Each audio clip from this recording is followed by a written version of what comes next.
क्या आपको पता है, एक ऐसे अप्सरा थी जिसके रूप से इंद्रदेव व भोलेनाथ भी मोहित हो गए थे। आपको ये सच्चाई जानकर अचंभा होगा, पर आज हम आपको बताएंगे कि एक अप्सरा कैसे दो भाइयों के विनाश का कारण बनी।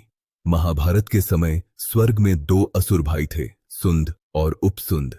ये दोनों भाई अविश्वसनीय रूप से शक्तिशाली थे, लेकिन उनकी एक अद्भुत शक्ति थी। वे सिर्फ एक दूसरे को ही मार सकते थे, किसी और को नहीं। इसका मतलब था, ये दोनों भाई अजेय थे। देवताओं में भय फैल गया। इंद्रदेव और अन्य देवता इन दोनों भाइयों के डर से कांप रहे थे।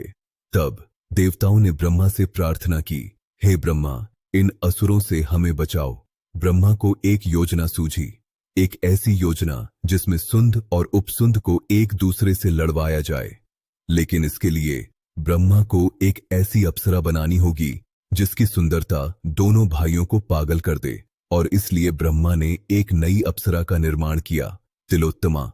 तिलोत्तमा तिलोत्तमा का अर्थ है सबसे उत्तम, और वह सच में सभी अप्सराओं से अधिक सुंदर थी। तिलोत्तमा की सुंदरता इतनी अद्भुत थी कि देवताओं को भी काबू न रहा। महादेव शिव भी उसकी सुंदरता से मोहित हो गए। उन्होंने अपने शरीर पर कई मुंह बना लिए, सिर्फ उसे देखते रहने के लिए।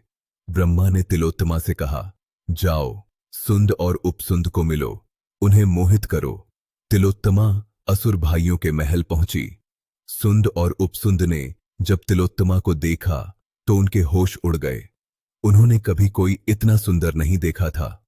दोनों भाई एक दूसरे के साथ सब कुछ साझा करते थे, लेकिन तिलोत्तमा के लिए वह नहीं हो सकता था। सुंद ने कहा, वह मेरी होगी। उपसुंद ने कहा, नहीं, वह मेरी होगी।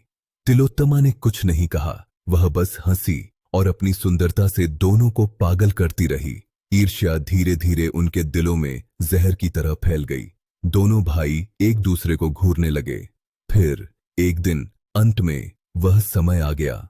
सुंद और उपसुंद एक दूसरे पर झपट पड़े। भीषण युद्ध शुरू हो गया। वह लड़ाई बहुत ही भीषण थी। दोनों अजेय थे, लेकिन अब एक दूसरे को मारने की ताकत रखते थे। आखिरकार एक भीषण प्रहार में दोनों भाई एक दूसरे को मार डाले। सुंद और उपसुंद, दो अजेय भाई, एक अप्सरा की सुंदरता के कारण समाप्त हो गए।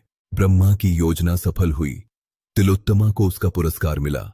वह स्वर्ग की सबसे प्रसिद्ध अप्सरा बन गई। लेकिन क्या सुंदरता एक हथियार है? क्या प्रेम और ईर्ष्या से बड़ी कोई शक्ति है? यह महाभारत की सबसे गहरी सीख है। वीडियो को लाइक करना न भूलें।